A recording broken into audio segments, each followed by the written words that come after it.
নহয়, আমাৰ গড়েশ্বৰৰ যিটো সাংবাদিক সন্থা আছে, তিনিটাও আছে। তিনিটাও আজি তেওঁলোকে এঠাইত একগোট হৈছিল আৰু তেওঁলোকে মোক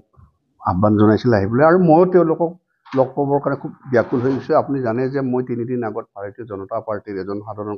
কাৰ্যকৰ্তা হিচাপে যোগদান কৰিছোঁ,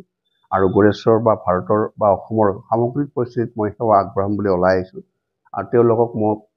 মোৰ যিটো সমাজ সেৱাৰ যিটো লক্ষ্য উদ্দেশ্য, সেই বিষয়ে তেওঁলোকে মোৰ লগত এনে বাৰ্তালাপ কৰিছে। তেওঁলোকে কোনো ধৰণৰ নিউজৰ কাৰণে নহয়, আৰু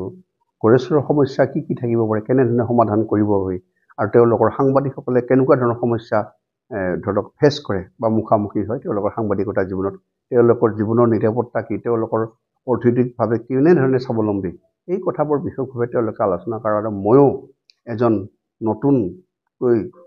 ভাৰতীয় জনতা পাৰ্টীৰ সাধাৰণ সদস্যপদ গ্ৰহণ কৰি যিখিনি